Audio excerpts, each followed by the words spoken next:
So today we have Evelyn Tribole with us, and I've already told you my life story with Evelyn, and what a fascinating and wonderful experience has been my 5 to 6 year journey of recovering from diet mentality after a Mm, lifetime of diet structure and rigid rules. And if I had known when I was 10 what I learned at 50, I could have right. saved myself a lot of heartburn.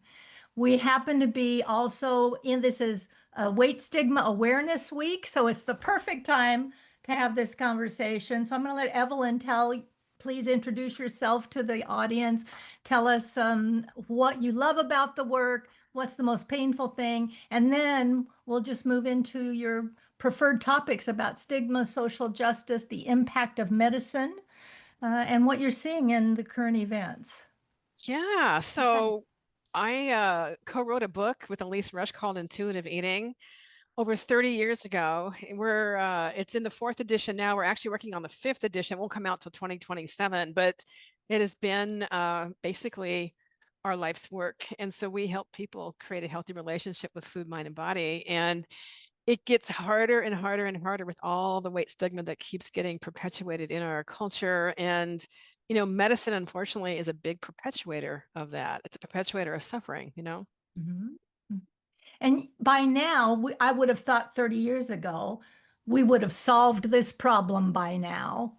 But every rendition of the proposed solution, whether it comes from a social avenue or an awareness avenue or a medical avenue, comes with its own stigma and its own it everybody every new thing becomes the next hammer to shame folks in larger bodies with. And I've been the larger body and I lived it. And I had my recovery had to say, until you've lived in a woman's body in this culture at my size, you don't get an opinion about what I Uh, should do with it. yeah, I like that. That's very empowering. Yeah. But it took a while to get there because I spent a lifetime hiding and trying to conform and fit in.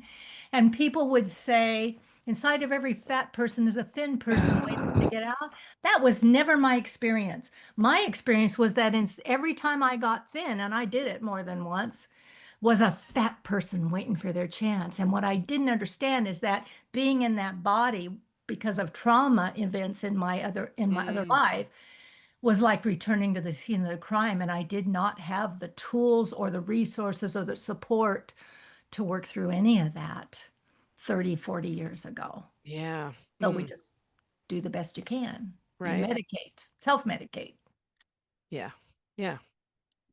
And So, it has its own series of consequences. And one of the things that just gets me is how people are so gaslit. They're gaslit by healthcare that you're doing something wrong. And yet when we look at the experiences, I'm thinking of the experiences of my patients, the research is so profound that when you are withholding nourishment from your body, it sets into a place powerful, powerful mechanisms to get you to eat again. And it's not you, it's our body that is working. We've had famine ever since people have been on this earth, and we know how to survive a famine. We are wired to survive. And now, that we see all these weight cycling studies coming out that, it's one thing that diets don't work or food restriction doesn't work, but when we now look at the harm, it perpetuates weight stigma.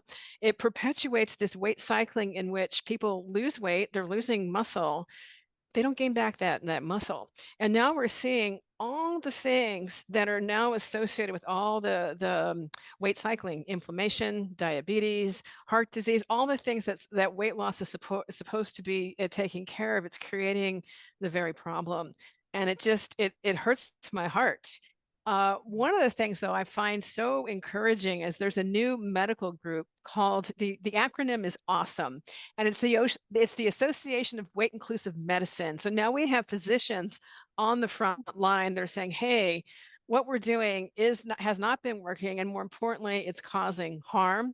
Weight stigma in of itself, it's its own health risk factor that is not usually accounted for in many of the so-called weight science studies, and so it can be a big mess. And like you, I'm embarrassed to say this, but I really thought I could change the world. I thought I could end diet culture all by myself. And wow, was that naive? I mean, it's going to take many communities, many voices, and who knows how long that is going to take because it's been with us for so, so long. Yeah, yeah. And so ingrained. When I first started your intuitive eating recovery program, the first thing I had to do was raise my awareness of how infiltrated my life was. And I Oh, remember I took all the apps off my phone. I took all the diet books out of my rather large self-help library. I got rid of all the trigger things to say I fired the food police.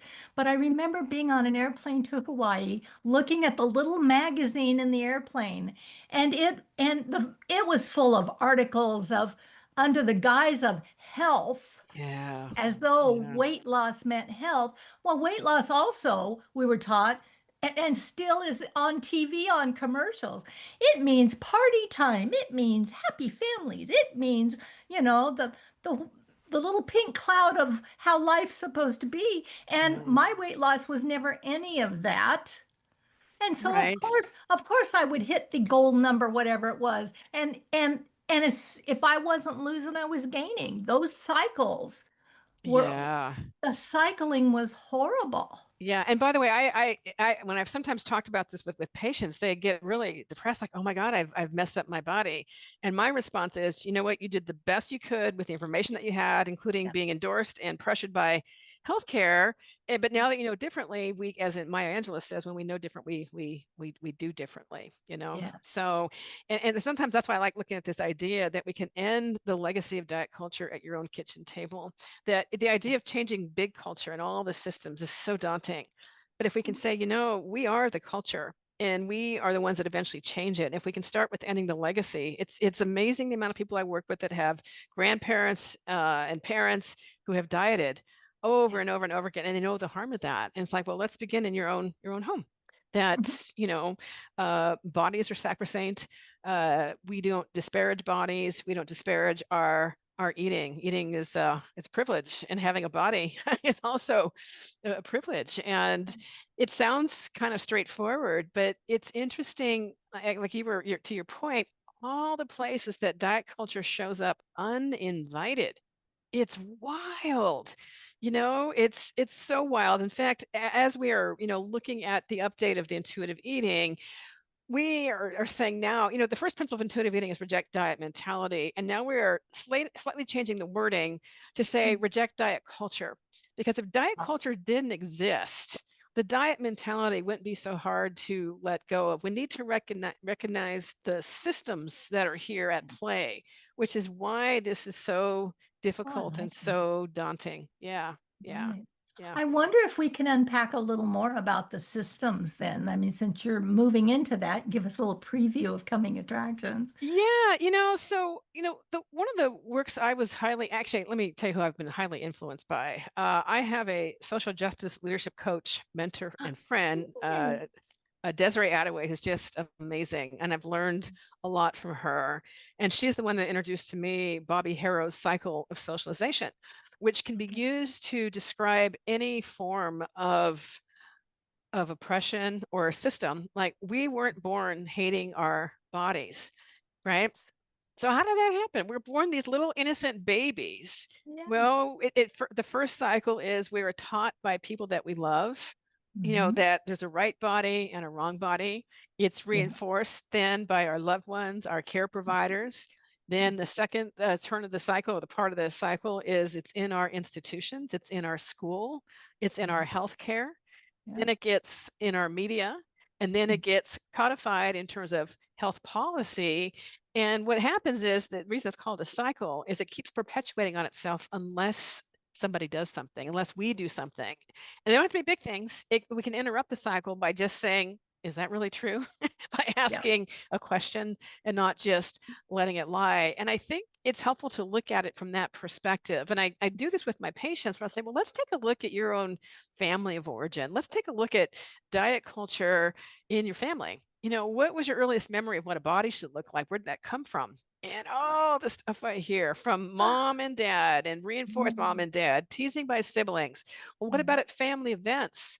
Was there body gossip about, oh, someone's really let themselves go, or da da da da da da da? And when we start looking at this without even looking at the outside culture, this becomes a very powerful and insidious belief system and value that we grow up with until we start questioning it, start dismantling it within ourselves, unlearning it. And for those of us in the health professions that are taught the traditional medical model, there's a lot of unlearning that happens. And so I like to say that cognitive dissonance is part of this path. Whether you're a healthcare professional or someone just listening to this for the first time, it's like, what? And then what often happens is as I start, reading out the research and not just one study, all this stuff, then you're holding two things. It's like, well, I was taught that you have to be a certain weight to be healthy, but you're presenting all this stuff that shows, well, that's not really true. That can hurt your brain, yes. you know? And so what I like to look at is, can we look at least creating no harm? Can we Yeah. look at cultivating a life in which we're flourishing and are not being preoccupied by every single morsel that goes into our bodies and so on? Because we take diet culture with us wherever we go if it's been part of us, so the unlearning part takes a while. It takes Mhm. everyone a different amount of time. And at different stages of your life, menopause is a wonderful thing. It's a wonderful liberator in itself in my world, Yeah. because that brain fog that comes every month with that cycle, when I would see clearly and have a reaction to the life I was leading, and then it would be baby making time, so it'd go back down, and then it'd come up 3 weeks later. They called it PMS. Put on it whatever moniker you want. But at midlife was when I said, what I can't worry about the weight. I don't have one more rebound diet in me. Mm. But what I do know I want is to be comfortable in my skin. That's what I want. I don't care what it takes to get there. And the beauty of the work that I did with you and with intuitive eating was that I gave myself permission to eat. I only have Mm. one rule then and now. If it doesn't taste good, spit it out. I don't do anything because it's good for me. And I Uh, don't think anything that isn't appealing. I don't care what it is. I'll find the thing that's right. And then I had to allow my body to find whatever its weight was, and its weight was higher than I thought it was awful at when I came and saw you the first ah, time. mm. The weight went up and stabilized for some years before it's changed its mind. But I had so many layers, mentally, physically, emotionally, spiritually, all of it, that to untangle.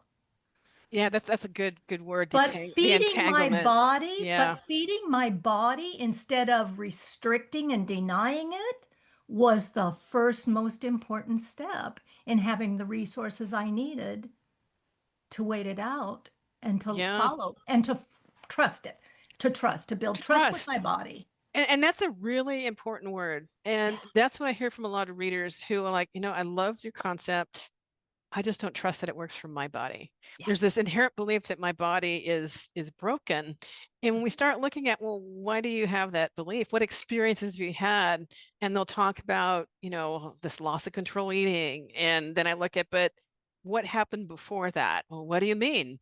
Well, if you were dieting or restricting your eating, or life just got in the way, you just had a day where the eating was chaotic, your body is so smart.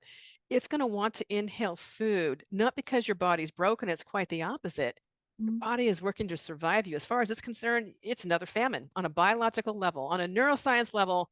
It's a famine. We have these amazing hunger neurons called a Gaudy related protein. And they fire, they're like little baby birds that are hungry. Feed me, feed me, feed me. And when you're not getting enough to eat, they fire, fire, fire, fire. And the only way they dampen down is by eating and eating calories. They can even distinguish if there is calories or energy in the food versus no energy. So if you're eating things you're trying to fake out your hunger or eating all this sugar-free stuff or something, your hunger neurons know it's like, no, fire, fire, fire, fire, which is why you might feel physically right. full on a volume basis, but your hunger neurons know. So it's not that your body is broken. your body is working for your survival. Again, because famine has existed since we've been on this earth, it's still happening, unfortunately, you know? And so part of it is having that kind of reckoning that, oh, my body is working. So sometimes I like to turn it around. Can you look at when your body is working? We can acknowledge that, yeah, that kind of eating with urgency, like get out of my way or I'm going to eat you. It's intense, it's fast, it often doesn't feel good. It's often in a volume that doesn't feel good. But if we can acknowledge that, oh, this is my body working. I don't like how this feels. What might I do differently next time so I'm not in this place of intensity to the degree that I can? And it changes the perspective. And that's how we start to cultivate and repair trust. Trust is repairable. You know, every time you honor hunger with each bite of food, you are repairing that trust. Yeah. One of the most surprising things I learned in my early recovery with you was permission to eat. So that there are Yeah. no forbidden foods, fire the food police, and those things Yeah. that are on your macro, not on my macro list, not on my okay list. I can't do sugar. I had a list, right? Uh-huh. To bring them into the house and bring them into the house with a volume that you won't run out, so there is no scarcity. That was like the Uh, scariest freaking thing I ever did, ever. And I had to do it more than once, and I had to practice doing it, and it absolutely worked.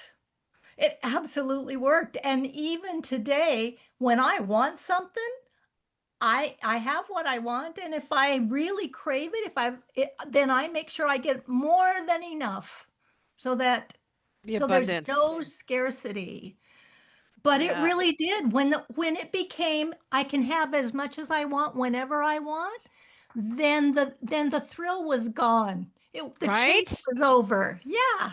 And that can sometimes be it's like, oh my God, as much as it's a love-hate relationship, it's like, Uh-huh. oh, I don't have that thrill. And when we Yeah. talk about the scarcity mindset, one thing that I find that a lot of people really relate to, we all lived through it, was COVID, right? When it first hit Oh, and no one knew right. what was, it felt like we were in a science fiction movie, Yes. no cars on the streets, and then the toilet paper started running out, Yeah. and people started hoarding it and Uh-huh. started talking about it, Yeah. about where they got the toilet paper. Do you have Right. and it sounds amusing now, A but new that's the obsession. scarcity mindset also with Yeah. food, you know? And Yeah. there's many ways that we can do the abundance or the permission mindset. For some people, bringing in all the food into the home can feel really overwhelming. And that's certainly a Mhm. way you can go, but another way is you can just do one food at a time. You can start with eating it outside your home if having it inside seems too overwhelming.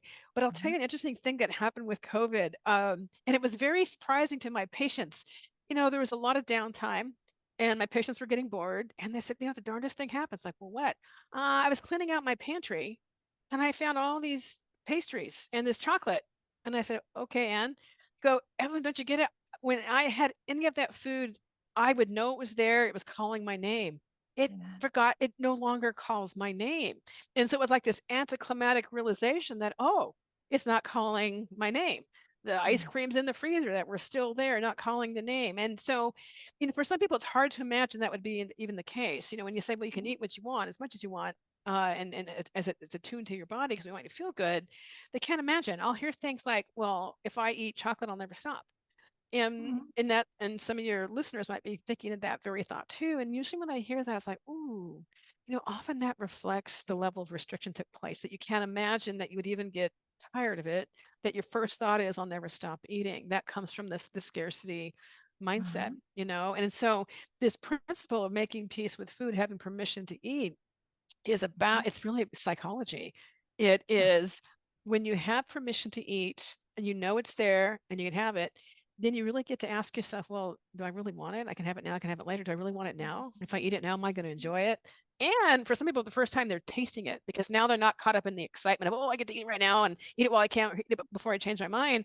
Sometimes they even discover, like, oh, I don't, that food doesn't even knock my socks off anymore. It was the excitement and the thrill and the forbiddenness. There's all different kinds of things that can end up happening, you know?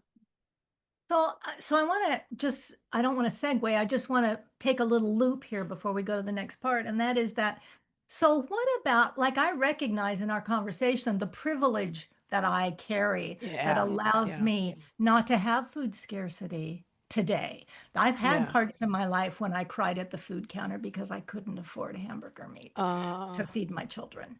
but Oh, that's not today. yeah. And so what about those folks who, for whom food scarcity is an issue? Not, I mean, it's a real financial, physical, locational, generational issue. Yeah. Life, not just Well, that's such a good an point. issue.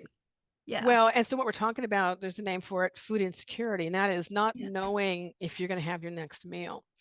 Right. And it doesn't even matter. I've had patients who have, in theory, enough money, but they have Yeah. a parent who has an addiction where the Yeah. money's not there to buy the food.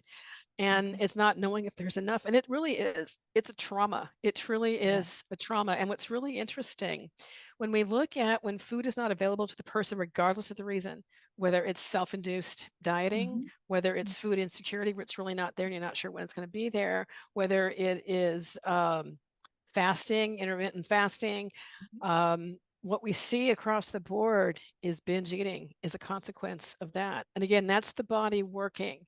It's Right. in an extreme place and it takes an extreme countermeasure to get you back in balance.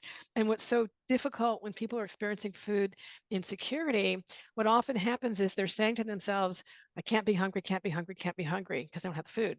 So it makes Mm. sense they'd be telling themselves that, but it creates confusion. Then when they have access to food, they got the check, they got the vouchers, they got the food, there's a Yeah. tendency to binge on it because you don't know when you're going to have it again. And then there Right. tends to be guilt and shame. It's like, oh my God, all this food was supposed to last the week. I ate it all today.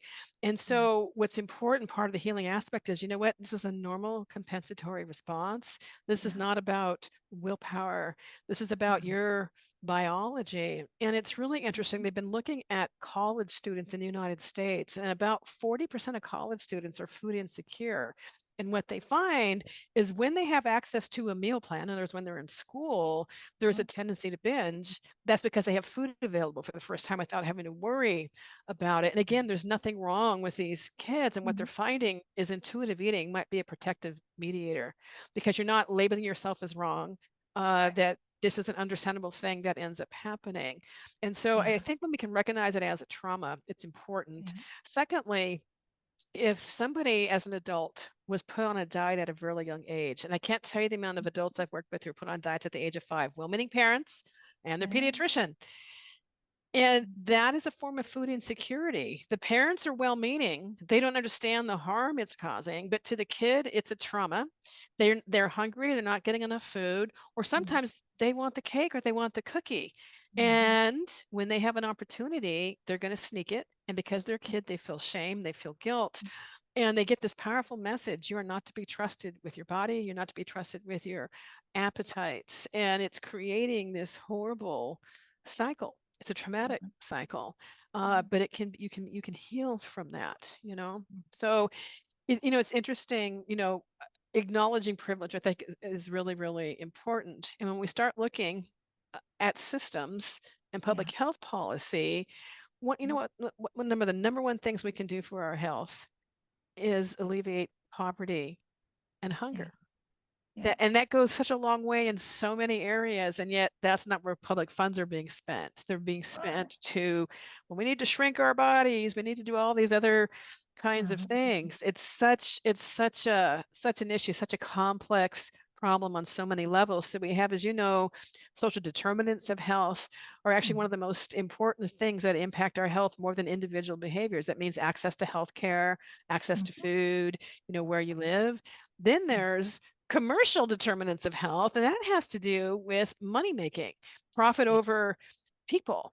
And it's Mhm. not just making the profits, but it's also companies that end up having lobbyists that go into Washington that create policies that benefit so it's so profound, all of these things that are Yeah. there. And I don't say this to have someone go, oh my God, that's hopeless. It's like, no, if we can recognize, oh, these are all the factors going into this, like no wonder I've had a tough time having a healthy relationship with my eating and my body, all Right. these things at play. Yeah. When I first got Intuitive Eating, the book, and I was just reviewing the beginning of it today, um, it was the diet circle was a $60 billion um, business. Yeah. Do you know what it is today? Because that's been a while. It's in the billions, and Yeah, they're expect because now they're now the statistics that I'm looking at, they're expecting by 2030 to be in the trillions because they're including healthcare in terms of right. surgeries, medications. They're Oh my including God. gym memberships that are using it for the Yes. sake of shrinking the body. When you put a trillion, that's Yeah. a lot of money at play there. Mhm. And it's like, wow, what if we use that money instead, to alleviate hunger? The fact Yeah. that children go hungry on this earth, Feed their brains. Yeah. yeah, yeah, it's so complex. It's so Uh-huh. complex. And yet there are individual things that we can do. So we need to recognize the complexities of the systems and then Yeah. look at, well, what can I do on my level for my family? One can end the legacy of diet culture in our family. That's a Mhm. gift you give to your kids and their kids Mhm. and so on. Um, Mhm. and it's amazing when you look at how long this weight stigma and hierarchy of bodies have been. And there's this brilliant book by Sabrina Strings called Fearing the Black Body, The Racial Origins of Fat Yeah. Phobia. And she's a sociologist that traces the history that Yes. bodies were hierarchied according to size, not because of health concerns, but because of, oh, this makes good labor material, good for Mhm. slavery. And so if someone wanted to be opposite of that, then they want to be in a smaller body. And then you tie in the morality things that go into play. There's a Mhm. lot there. So there's this phenomenon called the Semmelweis reflex, and it's named after the doctor that discovered hundreds of years ago that hand washing can save lives at a time when they didn't know that. So women were dying. And he did this small study where they washed hands. He was a surgeon. And sure enough, they saved more lives. Less people died. He presented the study to his colleagues, and he was literally laughed out of medicine. And it was decades later that germ theory came to be. And now doctors wash hands routinely. So the Semmelweis reflex is about when new data come along that refute Mhm. popular opinion, it is met with incredulity. And it's been shown to happen throughout science and medicine. We saw it with H. pylori back in the 80s when the doctors discovered that it was a bacteria that caused stomach ulcers. They published, they did talks. They weren't they weren't paying any attention to them. People were still getting part of their stomachs removed because of the ulcers and told you need to change your lifestyle and you need to change your eating. When it turned out it was bacteria, one of the doctors got so frustrated he isolated the bacteria, gave it to himself, created the ulcer, and proved without a shadow of a doubt that's the cause. And years later, in the early 2000s, they won the Nobel Prize in medicine. So humans, well, doctors are human, scientists are human, and they're subject to the same social Yeah. phenomenon that take place. Galileo was put under house arrest when he affirmed that the Earth is not the center of the universe. He was arrested for heresy. So, So this happens. Doctors and scientists are not infallible. Yeah. and when I became an intuitive eating coach, and I opted not to go down that road at that time to actually practice it, was Mm. because the same thing that I found when I was in 12 step, when in 12 step, when they focused on the result, if recovery meant body size. Instead of Oh. recovery meant, they had shifted again. They shifted away from gray sheet or whatever, and then they shifted back to it, and they run Mm. cycles. And so there was some infighting. Well, I noticed after I did the coaching training that the community between body positivity and 12 step and intuitive eating had the same kind of inner fights going on because we are conflicted internally with all of our programming and the systems and the whatever. And so it was like it there wasn't a place where I felt like I could step into all of my voice and be heard. So I didn't. So I stepped back rather than, which has been a good thing. Then comes the pandemic. Back to pandemic talk. I learned to cook in the pandemic. That's Ah. what I did. When it lasted longer than 2 weeks, then it was like, all right. I had a client who was a chef, so I took some how to use knives without cutting off the end of your finger training from her Oh, yeah. and started actually learning to because we were eating at home. The eating out thing was gone. So we were learning Right. to That's eat right. at home, and I was learning to cook, and and at first it was crazy, all kind of crazy food. But just like when I could have anything I wanted, what I wanted changed. Uh, so When I can we go could, back yeah, and please. circle back? So I'm curious when you said the infighting and intuitive eating, I'm not familiar with that. If you can share Oh, what your okay. So experience there were was. people, there were at that point in time monetizing diet culture. They were using, instead of intuitive eating the way you prescribe it, which is a freedom with your food, Hmm. it was more along the lines of mindful eating. Here's the new food rules.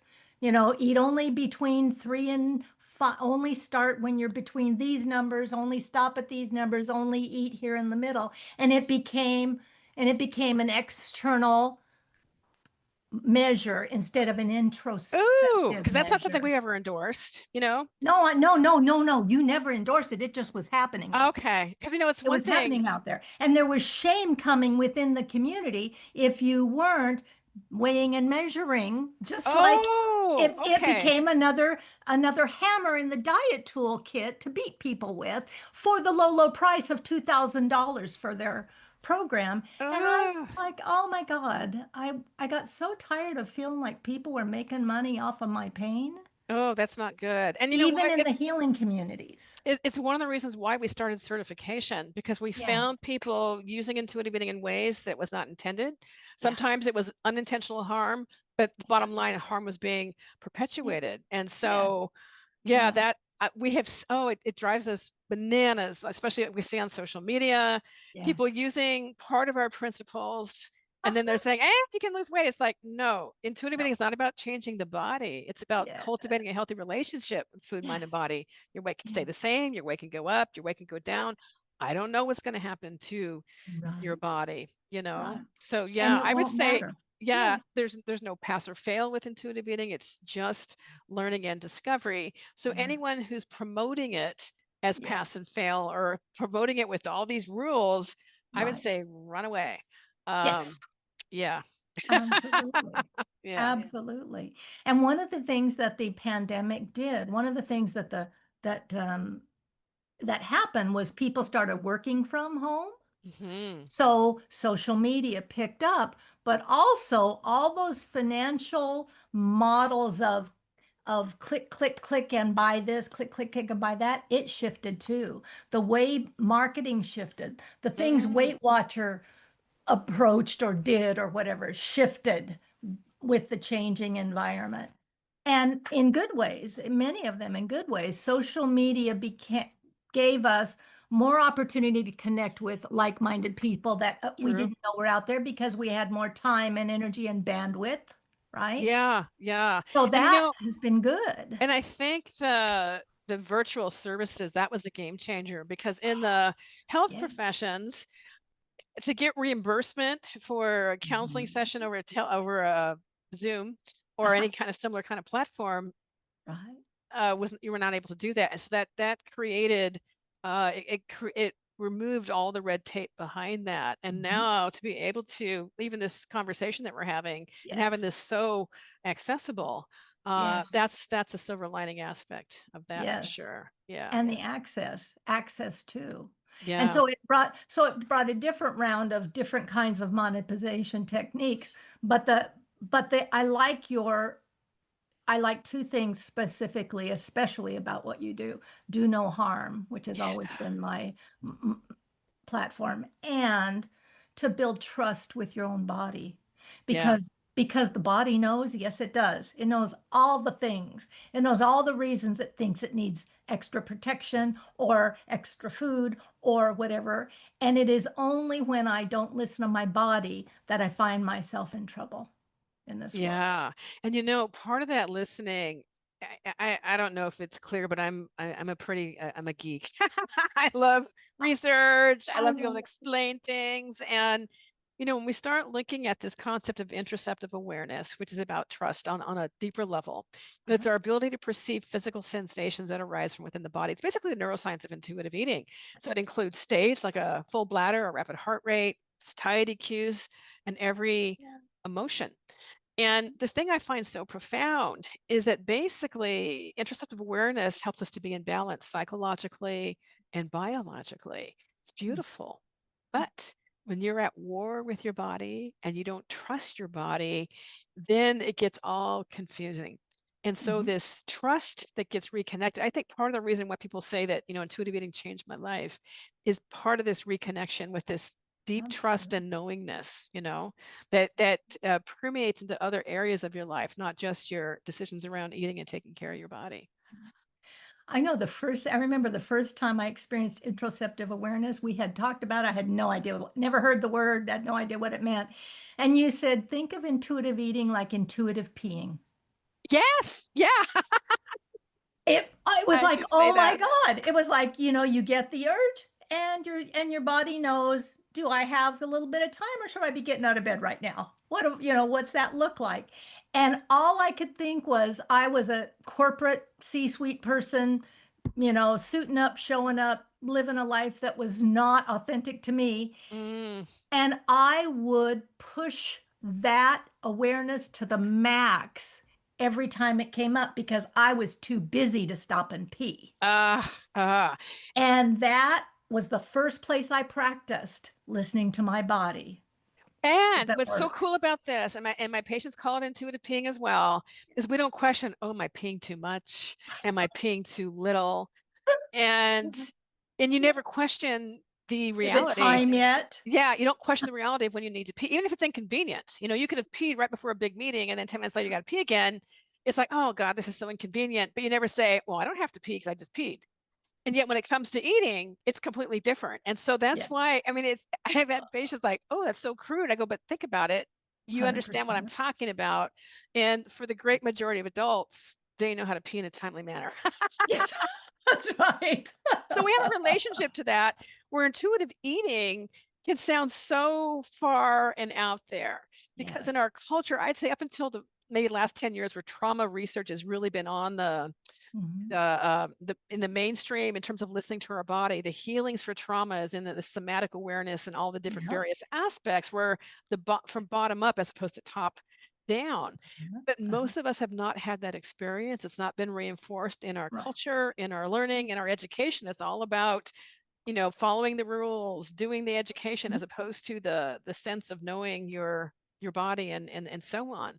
So Yes. it's a great gift that you give to yourself. And yeah, let's begin with something we all are familiar with, peeing. Yeah. Yeah. And practicality. Yeah, Yes. yeah, And absolutely. practicality. Absolutely. Yeah. Yeah. Yeah. So Evelyn, we're starting to get close to a wrap up time, but I want to talk about in this season, we're in season 3 of this podcast, amazingly enough. Mm. And I'm so honored to have you here for Oh, thank real. you. I am so honored. The Resilience Reimagined is the Ah. tagline. And how has resilience from when you wrote the original book to through the decades of, and it's still not shifted, it's still not shifted, and oh look, there's another drug and now it just got worse again. At how are you imagining resilience for you as a practitioner Oh. and for your patients, the people you serve? Yeah, that's such a good question. I think part of it has to do with a couple things. It's community, having community Mhm. so that you're not alone in this process. I think part of what gives me great hope, which is to me part of resilience, is in spite of diet culture being so intense, I look at all the healthcare professionals around the world who are now becoming trained in intuitive eating. We now have, gosh, over 2,600 people in 65 countries. Oh, That gives me great hope because usually here's the pattern that I see, yeah. especially with dietitians who are in the trenches on this. In the first 5 years of your career, you can do anything. You can put people on diets. I see that's easy Uh-huh. until you start seeing the fallout in the damage, and then your soul starts hurting. Like this doesn't feel a good way of working with people. It's not effective. I don't feel good about what I do. And so when you start seeing there's another way that's evidence-based, there's nearly 300 studies now on intuitive eating showing positive impact. And one of the biggest studies that came out of meta-analysis showed one of the biggest impacts is psychological health and well-being. It Yes. translates into mood, protection with eating disorders, and so on, that it can actually improve your quality of life. And then for health professionals doing this work, it feels so much better to be working in this model, but it takes this big unlearning process to have this happen. So I see that happening and hearing from health professionals. That's what gives me hope and resilience, and to see the new young ones coming up into this field. Yes. Because I remember Elise and I, right before the pandemic, we gave this big talk at our national conference for dietitians and nutritionists, and I couldn't believe it. It was a room for 2,000. There's 2,000 chairs. There were people sitting on the floors. The fire marshal came and said, "We're going to close this down if we don't da da da da." So it was an outpouring, and that gave me so much hope to see so much interest. But I had people saying, "Why are you going there to talk? There's so many diet focused, diet culture aspects." And I said, I'm there to reach the young minds that haven't formed opinions yet, or the people that are looking for a new way to be helping people without causing harm. And I know there's a lot of health professionals out there who think they're doing, the right thing by putting people on diets. They haven't seen the harm yet. The science, most of the weight science that's done is not long term. It's done 6 months, a year. 5 years is more of the gold standard when you start seeing some of this fallout. Well, and the recidivism rate, I mean, Yeah. and I always knew that only 5% of people who lose weight on a restrictive protocol keep it off, Yeah. over time or whatever that is. If I went to a doctor for anything and they said, well, there's a 5% chance it'll be successful, that would be the end of our conversation. Yeah, and it'll cause harm. Yes. 5% Oh, of and it's success, going to and make it'll it cause. worse. Yeah, Yeah. yeah, yeah. Yeah. And what's so interesting, when you look back at some of the early research by Stunkard back in the 50s, Mhm. he already described this. He also described the euphoria that people feel when they begin a new diet. And I thought, Ah, oh, because that gets hooked people in. It's the fantasy of what life will be like, how much better it's going to be. And then you yeah. get into this depressive phase when you see that that's not happening, and people tend to gaslight themselves. Well, if I just did it harder, if I just tried harder, it's like, no, no, no, no. Ah, And I think when you look at the Biggest Loser research that came out showing that these wasn't people that lost confusing? they lost lean mass, and Mhm. lean mass includes more than muscle. That includes your organs, that includes your brain, that includes your liver. That after 6 years, that was still in decline. Metabolic rate was still suppressed. There's harm that Mhm. ends up happening. We need to do something that's sustainable and doesn't cause harm, and so that you can flourish, right? Right. Yeah. Yeah. Yeah. That's so good. So, what parting thoughts might you have for our audience, or is there something that you have a burning desire to share that we didn't touch on today? I guess one way I look at those for those are like, I'm not sure about this. I like to look at this from the lens of suffering, and that diet culture is a big source of suffering for a lot of people. And intuitive eating is the pathway out of that suffering. So that's the message I'd like to leave. Yeah. And I attest. I attest to that. It's Thank you. wonderful. Thank you for your time, Evelyn. Where can people find you? What can they? Are you do have private practice now? I do. I do. Okay. It's pretty full. Uh-huh. But what they can find me on Instagram, on our website, intuitiveeating.org, or my personal website, evelyntribole.com. So between any of those things, I can be Okay. contacted. Yeah. Okay. And of course, the book, Intuitive Eating, Oh yeah, Intuitive the Eating obvious. Workbook. Yeah. Yeah.